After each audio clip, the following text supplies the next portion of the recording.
আসসালামু আলাইকুম। আমি ডাক্তার এটিএম রিয়াজউদ্দিন, সহকারী অধ্যাপক ফিজিক্যাল মেডিসিন অ্যান্ড রিহ্যাবিলিটেশন বিভাগ। কোমর ব্যথায় আপনি কখন ডাক্তারের পরামর্শ নিবেন? আমার মনে হয় পৃথিবীতে এমন মানুষ খুঁজে পাওয়া যাবে না, যারা জীবনে কখনো না কখনো কোমর ব্যথায় ভুগেছেন।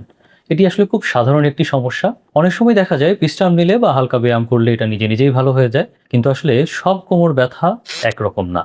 কিছু লক্ষণ আছে যেগুলো দেখলে দেরি না করে দ্রুত ডাক্তারের পরামর্শ নেওয়াটা জরুরি। প্রথমত, আপনার যদি ব্যথা কোমর থেকে পায়ের দিকে নিচের দিকে নামে, পায়ে অবশ লাগে, ঝিনঝিন করে বা দুর্বল অনুভব করেন, এগুলো আসলে বোঝা যায় যে আপনার কোমরে যে স্নায়ু আছে সেটার উপরে চাপ পড়েছে।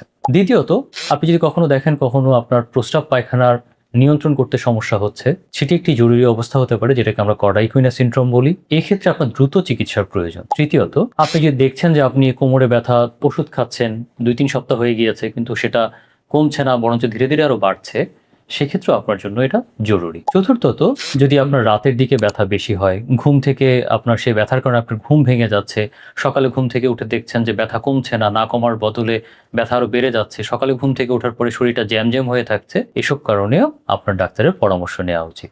এরপর যদি দেখেন যে কোমর ব্যথার সাথে জ্বর, অকারণে আপনার ওজন কমে যাচ্ছে, এসব কারণেও আপনাকে সতর্ক থাকতে হবে। আরো কিছু পরিস্থিতিতে আপনার অবশ্যই ডাক্তারের পরামর্শ নেওয়া উচিত। তার মাঝে যদি আপনি হঠাৎ পড়ে গিয়েছেন বা আঘাতের পরে ব্যথা শুরু হয়েছে, ৫০ বছর বয়স বা এই ধরনের মানুষের ক্ষেত্রে হঠাৎ করে ব্যথা শুরু হলে, বা পূর্বে আরো কারো অন্য কোনো ক্যান্সার ছিল বা এই ধরনের কোনো দীর্ঘমেয়াদী রোগ আছে, সেসব ক্ষেত্রে ডাক্তারের পরামর্শ নেওয়াটা বেশি জরুরি। মনে রাখবেন, সব কোমরের ব্যথা গুরুতর নয়। কিছু কিছু ওয়ার্নিং সাইন আছে যেগুলো আসলে কখনোই উপেক্ষা করা উচিত। সঠিক সময়ে সঠিক সিদ্ধান্ত নিলে অনেক বড় জটিলতাও এড়ানো সম্ভব।